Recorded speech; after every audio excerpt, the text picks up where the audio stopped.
Përshëndetje të nderuar zonja dhe zotrinj, ja ku po ritakojemi sërish me mua Tirona Lilin për të ndarë këtë herë rrëfimin e radhës pranë jush. Rrëfimin ma ka shkruar një nën për vajzën e saj të lindësh fëmijën, edhe të mos të mundesh të takosh fëmijën tatë është tmeri më i madh që mund të marrësh në jetë.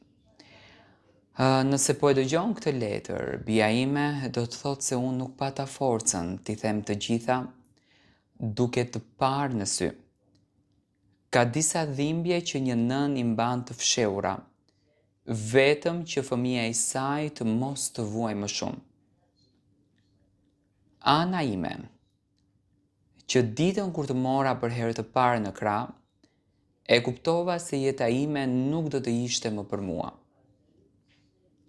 Çdo frymëmarrje, çdo lutje, çdo sakrificë do të kishte emrin tënd.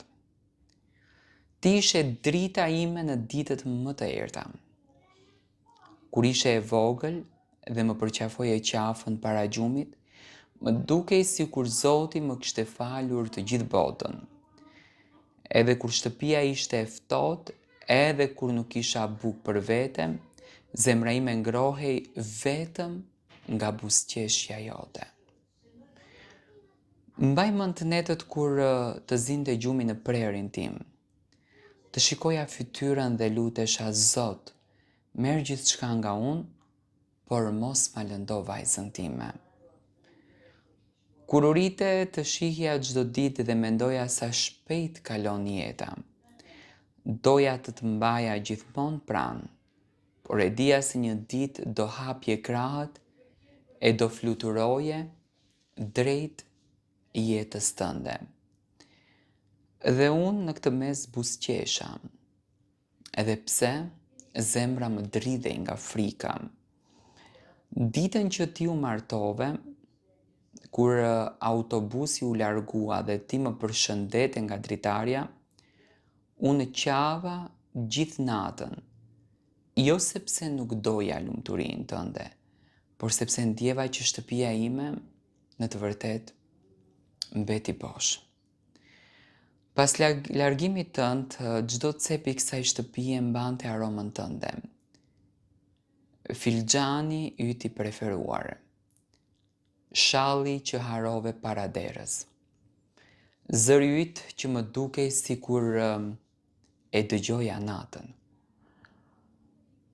Prisja telefonatat e tua siç pret toka shiun pas thatësirës. Por me kalimin e kohës, heshtja mes nesh u bë edhe më e madhe. E kuptova se diçka të mundonte, por nuk doja që të rëndoja më shumë. Një nën e ndjen kur vajza e saj qan edhe nga larg. Ditën që erdha të takoj në qytet, bia ime, zemra ime u coptua. Kisha bërë petullat që aq shumë i doje kur ishe e vogël. I mbaja me kujdes në trast dhe gjatë gjithë rrugës mendoja, do ta përqafoj vajzën time dhe gjithçka do të bëhet më e mirë. Por dera në këtë mes u mbyll para fytyrës sime. Dhe kur dëgjova zërin tënd nga brenda, desha vetëm të shihja qoftë edhe një sekond të vetme. U ktheva në shtëpi me zemër të vrarë, por jo me urrejtje. Një nën nuk di të urrej fëmijën e saj.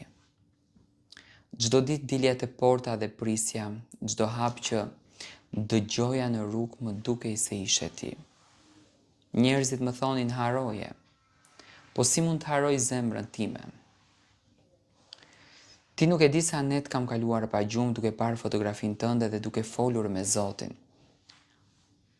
I thosha, vetëm më ruaj vajzën edhe nëse nuk më kujton më, unë përsëri e dua ti me vajzë.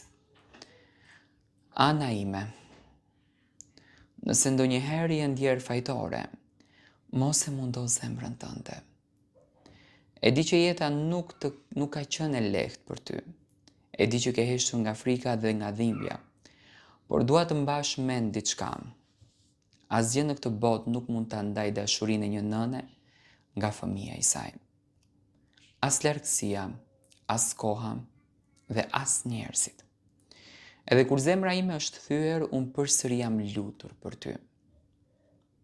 Nëse një ditë bëhesh nën vet, do ta kuptosh pse të kam falur gjithmonë para se të më kërkoje falje.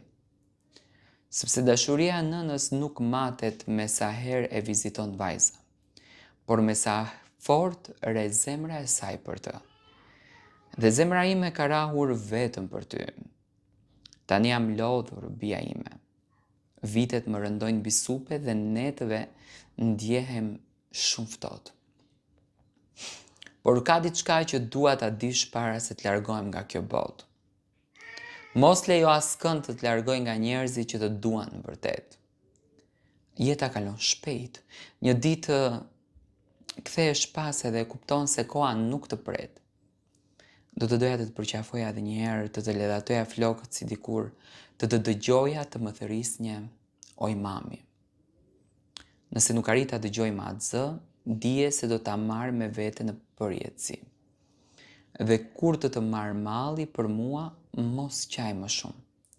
Dil në obor në mbrëmje, shiko qiellin dhe zgjidh yllin më të ndritshëm. Aty do t'jem unë duke u lutur ende për ty. Sepse një nën nuk largohet kur plotësisht. Ajo jeton me zemrën e vajzës e saj përgjithmonë. Të dua më shumë në jetë se gjithçka, nëna jote. Në fakt kjo ishte letra, ishte një letër shumë e ndjerë, domethënë arritë ta kuptoni që bëhet fjalë për Anën. Nëna si është ndaluar ta takon Anën. Ana është larguar nga shtëpia në moshë të rritur, gjasme për studime, por realiteti, fatkeqësisht, ka treguar një tjetër gjë. Realiteti ka treguar një tjetër dimension. Unë them një diçka. Pa marrë parasysh që mund të gjeni dashuritë e jetës, mund të gjeni partnerët e jetës, mund të gjeni njerëzit e juaj të veçantë e jetës. Por asnjëherë, fenomeni nën, kontributi që nëna e jep për familjen e saj, për fëmijën e saj, nuk harohet. Nëna është e shenjtë, fëmija është i shenjtë, por të paktën nëna ka nevojë për dashurinë tënde. Nëna ka nevojë për respektin tënd. Nëna ka nevojë për vlerën që ti e ke. Jeto mirënjohës ndaj nënës tënde, sepse mirënjohja është dhurata më e bukur që Zoti ta dhuron në këtë univers. Dua në fakt të marr mendimin tuaj për këtë letër.